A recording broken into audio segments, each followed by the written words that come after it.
Welcome everybody. We're here with Dr. Belongia, who is a professor of music, director of bands here at Arkansas Tech University. Thanks for joining us today. Thanks for having me. I think the first thing I want to know a little bit about your background, where you're from, and where did you go to school, and tell us a little bit about your undergrad experience. How'd you choose your major, and kind of walk us through all of that. Thanks. I grew up in Kenosha, Wisconsin, which is just a little bit north of Chicago, just a little bit south of Milwaukee, in a town with a deep band tradition, where my mother was in band. It was important to her. My brother was in band. And as I say, it's an important part of the fabric of town. And my mother was going to make sure that her sons were in band, but luckily for all of us too, I saw a parade and I saw the tall plumes and the nice shiny uniforms, and I thought, what's that all about? That looks kind of interesting. I was blessed to have just amazing teachers, and teachers that not only inspired me and taught me, but looked like they really enjoyed their life. Right. And honestly, to a degree, despite my best intentions at times, education as a career just sort of found me. Sure. I graduated high school and ended up going to the University of Miami in Florida. And, okay, yeah. So I have apologized to my mother many times over now that I have a 16-year-old daughter, and I have nightmares about her going 3,000 miles away for school. But the Frost School of Music at the University of Miami is a really stunning place, and it has changed my life in immeasurable ways.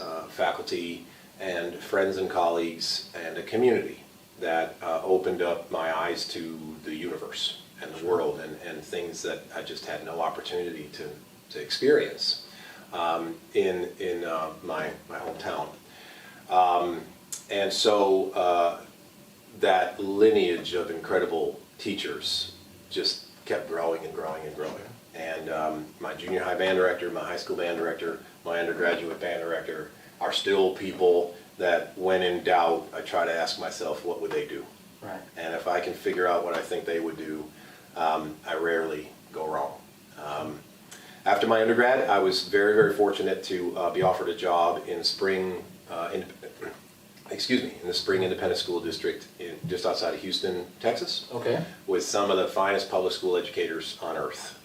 Spring, Texas in 1996 in particular at the time was a hotbed of band pedagogy, band performance, public school, just excellence. Sure. And my first boss is a legend, a person named Richard Crane, who is 90 years young right now and still sharp as a tack, still a leader in international organizations.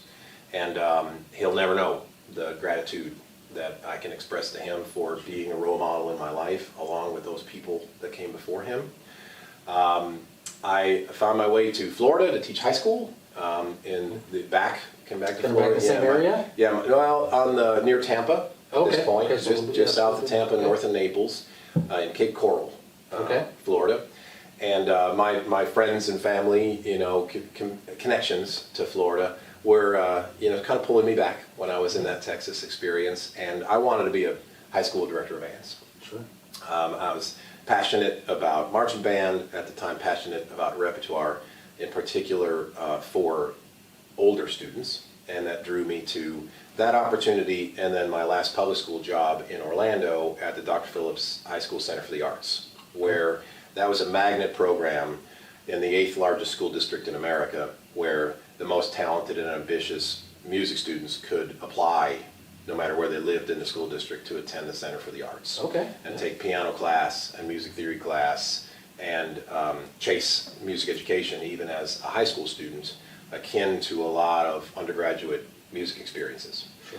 That group was full of incredibly talented, wonderful people, and because of that, it opened doors to performance opportunities, which opened doors to meet more of the legends in the profession. And that's where I met a man named John Whitwell, who's director of bands at Michigan State University, who was kind enough to offer me an opportunity to go be a fellow at Michigan State to do my doctorate and work with him. So heading back north a little bit. And I'm back north a little bit, yeah. And so I had a tremendous experience at Michigan State, was offered the opportunity to teach at Illinois State University, where I was assistant director of bands, associate director of bands, and interim director of bands over 10 years. until this opportunity at ATU Okay. came up.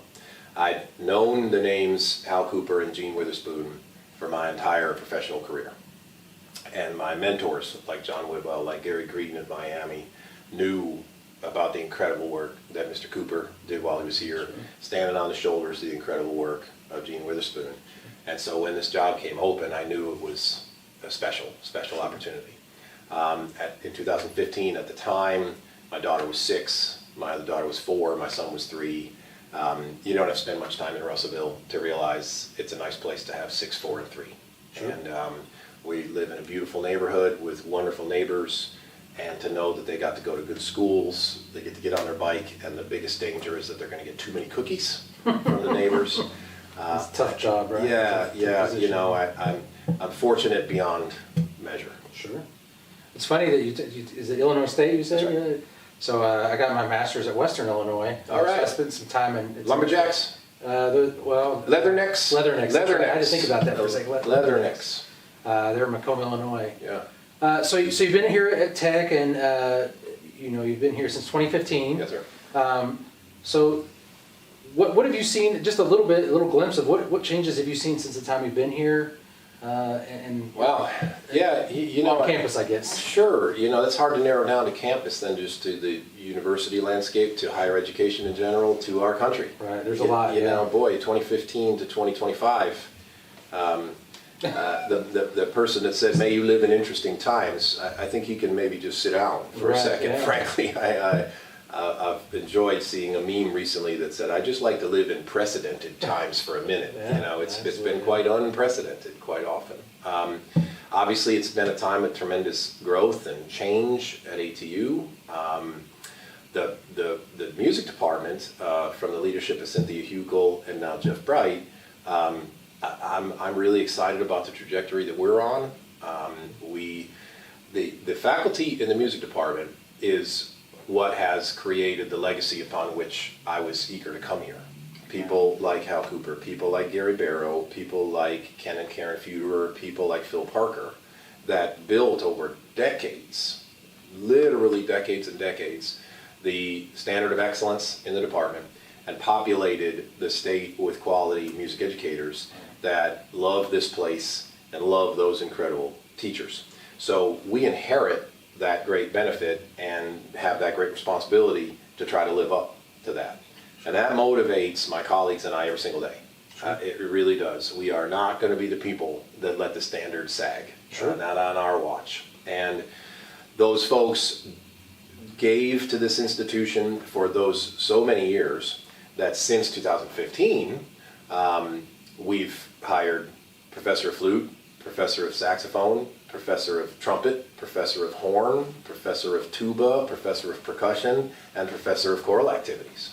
So the department's gone through a renaissance in these last 10 years, and I am so grateful to have had time with those professors that had done the decades when I got here, and so grateful for the folks that have come in since, because they are stunning. They're world-class artists, they're world-class pedagogues, they're world-class human beings that I know are in lockstep with the educational mission of the institution, that have the future and the best interests of every single one of our students in mind 24 hours a day. What we are consumed with is what our students need and what we can give them so that they can continue the legacy of great achievement of the ATU music alumni that have all come before them. Sure. And I'll say, and I'll add on to that, you know, I've seen, what was the choral performance that was recent, right before Christmas? Oh, in December, the President's Holiday event. Right, it was incredible, and all the faculty I've met from throughout the music department have just been, like, you said it perfectly, right? But they're genuine folks that care and they have the students first at heart, and I think it is a representative, or I think the music department is a reflection of the foundation. But I think also the foundation helps build that reputation as y'all move forward too. No doubt. And the few alumni that I've interacted with about the music, they're so passionate about their department, and I think that's a reflection of y'all's investment. I want to kind of shift a little bit, and I was going to ask you to talk to us about a recent project you've got going on. I know you've I know we talked a little bit, and you have quite a few things going on, but which project would you like to highlight here? And so, well, I think the perfect transition from what you just said is the project that's been made possible by Roger and Pat Wadham. The Wadham Archival Recording Project is since about 2017, 2018, through the incredible generosity of the Wadham family and the totality of our Friends of Music program. Roger and Prissy have given us the underwriting support to know that we can do the project, but it only exists with supplemental funds out of that donor pool from our full Friends of Music. And what happens there as a result is each November and each April, the students in our Symphonic Wind Ensemble, the premier wind band in the department, have the opportunity to record at a professional level. We fly in an engineer from Los Angeles who teaches at USC and used to be the recording engineer for the United States Marine Band. It runs a label named Tonzan in the Los Angeles area. Our dear friend has developed to just feel like he's part of a family, our family now, named Christian Amundsen. I think the students kind of think of him as Uncle Christian at this point. He comes every November and every April, and the students look forward to seeing him, and we all just work so beautifully together. We've grown to trust each other. And Christian comes in and helps us record over a weekend, a Friday, Saturday, Sunday, and we perform on Sunday afternoon, the weekend before Thanksgiving in November, and one of the last or second to last weekends in April. And it does several things for us. We have targeted most of the repertoire, now not all. The Respighi Pines of Rome is one of the projects of this, and that's of course a very famous, very standard piece of music. But a lot of the other repertoire we have targeted toward underrepresented composers and music that has not been recorded yet. The first woman in the history of the country of Serbia to achieve a doctorate in music is a brilliant performer named Ksenia Komjenovic.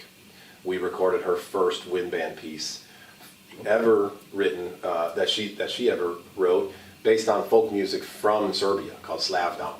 Okay. Brilliant piece. A composer named Kataj Copley is a graduate student at Michigan State right now. He's like 28 years old, maybe even 27. Apologies, Kataj, if I aged you. But I think he has some 100 published works right now. We've done several of his premieres here. He's been a mainstay at the summer camps. We recorded a piece of his called Dope, which was a combination of classical music inspiration and 21st century popular music and rap and hip hop, and put together in the most amazing package that only Kataj could dream of. Composers like Jim Stevenson, Jim Colonna, Mason Bates, Will Healy, from all parts of the country and several places around the world. Clarinet player named Julian Bliss from the United Kingdom, who has been a prodigy his entire life. Sure. Came to little old Russellville to play the world premiere of a clarinet concerto written for us by Jim Stevenson, underwritten by Roger and Prissy Wadham, once again. Pretty incredible. So over the course of these 6-7 years at this point now, we have released the first 5 albums, professionally edited, recorded, produced, and released on Spotify and on YouTube and Apple Music and everywhere you can find music in the history of the university. Okay. Project 6 is just about finished. It's going to be an album of concertos featuring Nate Mensink, our saxophone professor, playing Philip Parker, soon to be emeritus professor of percussion, recently just retired, composed the piece. Nate played the saxophone solo with us. And then a composer from San Antonio named Jim Seiler wrote a piece called Birds of Paradise for saxophone and wind ensemble. And Dr. Mensink played the world premiere here with us. We recorded as well. And a composer named Kathy Lakuta from Australia wrote a horn concerto for Evan Mino, our horn professor, and us, called Surefire 3-movement horn concerto, that we recorded in the last year. We've been working on over the last 11-12 months, and we're getting pretty close to, I think, number 6 will be released hopefully in the next 6 weeks or so. Awesome. And for folks, can they just search Arkansas Tech bands on They can, Arkansas Tech University in Apple Music or in Spotify ought to get you everywhere you need to go. The group's official title is the Symphonic Wind Ensemble. It's a little bit of a mouthful. We affectionately call it the SWE And so you can find, Symphonic Wind Ensemble. You can search my name. Some of this comes up. One of the recent albums listed under various artists because we had several dedicated artists involved in it. So there's a lot of ways you can get to them. Sure. So to pivot a little bit again, I want to make sure that we talk a little bit about the graduate program that you have on there in the department. Can you talk a little bit about how that came about and what y'all offer? You bet. This is exciting. Again, it's an exciting time right now. We're in the first year of the virtual Masters in Music Education program. Jeff Bright spearheaded the design of the program with a few other faculty in the Department of Music. Right now, what we offer is an opportunity for any person holding a bachelor's degree in music and music education. And don't quote me on some of the details there. I'm a little bit foggy on some of it, but certainly right now, if you're a working music educator in the state of Arkansas and you want to advance your education without quitting your job, having to do a whole uproot your life thing, this master's is available to you. If one wanted to do it, one could do it without ever stepping foot on campus. It is also available, a person could do it 100% on campus. I think most are going to find a hybrid. Maybe all the coursework will be done virtually, but the two things I'm very, very excited about it and grateful for it is number one, I'm not aware of another graduate venue like this, a graduate avenue like this that is as flexible as this one. The folks that put it together, it is built to be driven by the student. A student can come to us and tell us, I have these interests. I've been teaching for a bit and I feel like I have these weaknesses and deficiencies. Can we attack them? Just before this, I was with Mr. Wasson, who's on the Ben faculty at Fort Smith, who's one of the graduate students in our first cohort. And he decided to channel one of his electives toward studying the repertoire for junior high level group. He's teaching 7th graders in Fort Smith right now. He's working to broaden his understanding and experience with all of the resources to provide for those students. And for me, I mean, that's just about as rewarding as it gets. I'm going to have once a week, I'm going to have an hour with Mr. Wasson. We're going to be talking about things that then he is going to directly take to try to make the experience of his 12-year-olds better week in, week out. Last semester, and this semester as well, one of the band faculty in Ozark was taking independent conducting lessons. And he wanted to work on a little bit of the craft of the nonverbal communication responsibilities of a conductor. And we had a tremendous time last semester. This semester, he's coming to us on Tuesdays and Thursdays at 4 o'clock because the schedule allowed to do it, to conduct our 3rd concert ensemble live in person. So he's chosen to come and hybrid the experience a little bit, where last semester he was very virtual. This semester it's going to be a combination of both. And I'm going to be able to be in the room and help watch him and make videos, and then we're going to consult about what he liked, about what happened, what he wants to do differently and better, and it's going to help him grow. The capstone experience in this program is maybe one of the things that I'm most excited about. Tell us about it. A student will have a choice. As I said earlier, a student could do this virtual master's program without ever stepping foot on campus if they choose. What I think most, if not all, of our cohort is going to choose is you can knock out your coursework, and then instead of doing a large research project, the capstone project can be a live, in-person, in-depth, rigorous experience that we're going to channel through our summer band camps. We are some 6-7 decades now of hosting summer camps here on campus. We have 3.5 weeks right now that usually serve 850 to 900 middle school through high school students. And let's just say Mike Bradley was one of the graduate students. Mike would likely choose to make his capstone experience an in-depth conducting, teaching, pedagogy episode with those summer camp students. So that's a Sunday through Thursday. We'd invite Mike. We're going to assign you one of the bands. You're going to work with me to build your repertoire selection, build your lesson plans. We're going to watch your 2 rehearsals a day. You and I are going to confer constantly, and then you're going to manifest that concert on Thursday night at the end of camp, and that's your thesis. That's your graduate project, not a 120-page book report. Right. No, that's awesome. And and I don't know if you even know this. Both of my daughters have gone through the band camp recently. Thought I remembered that. They love it, and so that's such a cool experience. And it sounds like it can kind of tailor to what shore up the weaknesses or tailor to what the student needs.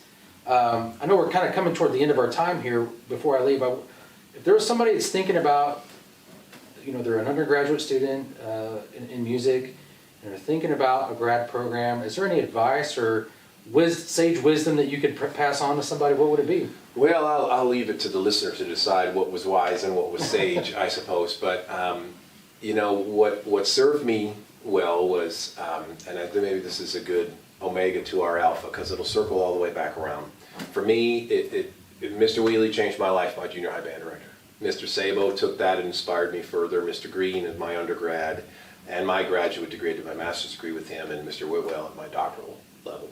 And each in their own way became people that I said, I think I might like to be them when I grow up. They're inspiring to me. They seem happy with their lives. I think I'd like to get to do what they do. And when I realized that, I started pestering them incessantly. Yeah. I just would not leave them alone. I wanted to get in their world. I wanted to be part of what was happening. And then I just asked them over and over what and how they got where they got. Sure. And so if I was that student now, and I have this conversation with my students pretty regularly, if you start to see that I think I want to be Dr. Robertson when I grow up, well, have you asked Dr. Robertson how she got to be Dr. Robertson? I think I want to be Dr. Perry. Okay, have you asked Dr. Perry how he got to be Dr. Perry? Because I asked Mr. Green and I asked Mr. Whitwell, how do I get to be you? And they said, well, here's what I did. I did the following steps. I did my public school work the best I possibly could. I tried to move in to graduate programs that had the highest quality and rigor and led by inspiring people. And I wanted to try and get a university assistant professor job where I could lead a marching band and conduct the younger groups with a director of bands that's already in place, and then maybe someday I'd have my opportunity to be director of bands at a university. So that's what I did. I've been lucky beyond comprehension. I'll never be able to repay the good fortune that I've had to have been given the opportunities that I've had. But you can't live in Illinois for very long without getting a lot of Abe Lincoln quotes. And one of Abe Lincoln quotes that who knows if he said it or not, but I just like it no matter what. And he said, most people miss opportunity because it's wearing overalls when it knocks and it looks like work. So I think that the only, I'm sure, solid advice I can give a student like that is just to do the best work you can, find those folks that you think represent where you might want to be in 5, 10, 20 years, and then just ask them how they got there. Sure, absolutely. Thank you so much.